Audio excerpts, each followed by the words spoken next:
France দায়িত্ব নিয়েছে 2030 সনে নবী করিম সাল্লাল্লাহু আলাইহি ওয়াসাল্লামের ভাষণ বক্তব্য সরাসরি আমাদেরকে ডেলিভারি দিবে। ফ্রান্সের ওই কোম্পানির দাবি হচ্ছে আমরা যে কথাগুলো বলে থাকি বাতাসের মধ্যে সেই কথাগুলো থেকে যায়। বিদায় হজের ভাষণ হিসেবে যে ভাষণ প্রদান করেছিলেন সেই কথাগুলোই বাতাস থেকে তারা তুলে এনে আমাদেরকে শোনাতে চায়। আমারও চোখে পড়েছে এই বিষয়টি, ফেসবুকে সমানে আমরা শেয়ার করছি, অনেকে দেখছি লিখতেছে সুবহানাল্লাহ, আলহামদুলিল্লাহ, আল্লাহু আকবার। নবীজির বক্তব্য নবীজির ভাষা আমরা শুনবো, হুবহু নবীজির জবান থেকে কথাগুলো যেন আমরা শুনছি।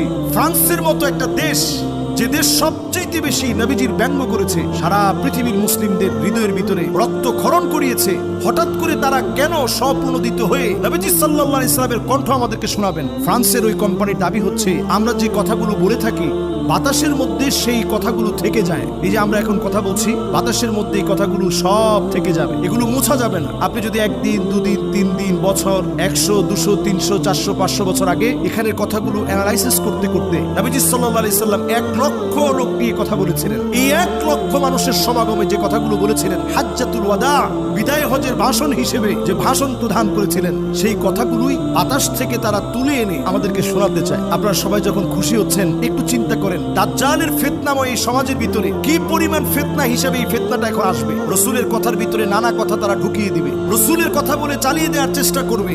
এরপরে এই কণ্ঠকে ব্যবহার করে বিভিন্ন জায়গায় গিয়ে দাবি করবে যে রাসূল এই জায়গায় এই কথাগুলো বলছেন, অথচ যে কথাগুলো রাসূল করিম সাল্লাল্লাহু আলাইহি সাল্লাম বলেননি। সারা ওয়ার্ল্ডই দেখছে এখন এই ভিডিওটা নিয়ে খুব তোলপাড় করতেছে যে আমাদের রাসূলের কণ্ঠ শুনুন।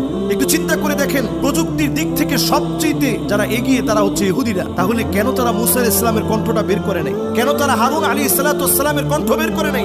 ইয়াকুব আলাইহিস সালামের কণ্ঠ কেন তারা বের করে নাই? দাউদ আলাইহিস সালামের কণ্ঠ কেন তারা বের করে নাই? এমনকি খ্রিস্টানরা কেন ঈসা আলাইহিস সালামের কণ্ঠ বের করছে না? সব বাদ দিয়ে হঠাৎ করে তারা রাসূল করিম সাল্লাল্লাহু আলাইহি সাল্লামের কণ্ঠ বের করবে। এখন আমি যদি এই বিষয়ে আবেগী হয়ে যাই, ওমান কাযাবা আলাইয়া মুতাআম্মিদান ফালিয়াতাবাওয়া মাকআদাহু ফিন-নার, যেই লোকটা নবী করিম সাল্লাল্লাহু আলাইহি সাল্লামের ব্যাপারে এমন কথা বলবে যে কথা আমার রাসূল বলেন নাই, সে যেন তার জায়গাটা জাহান্নামে করে নেয়, মাআযাল্লাহ। এজন্য আল্লাহর কাছে পানাহ চাইতে শিখেন। কিছু একটা শুনলেই যাচাই বাছাই করা ছাড়া ওই সংবাদ প্রচার করা এটা মিথ্যুকদের কাজ। কাফা বিল মারই কাযিবান আই ইউহাদ্দিসা বিকুল্লি মা সামিআ, যা শুনবেন তাই প্রচার করবেন না, আগে যাচাই বাছাই করেন। যারা প্রতিনিয়ত আমার রাসূলকে নিয়ে ব্যঙ্গ করে আমার রাসূলের সম্মান কিভাবে কমাতে পারবে এই চেষ্টায় লিপ্ত, এই মানুষগুলো রাসূলের কণ্ঠ 2030 সনে সারা পৃথিবীর মানুষের সামনে রাসূলের কণ্ঠের এই ভাষণ, হুবহু ভাষণ তারা সাউন্ড আকারে গোটা পৃথিবীর মানুষের সামনে পেশ করবে। এরা বাণিজ্যিকভাবে ফায়দা নেওয়ার পাশাপাশি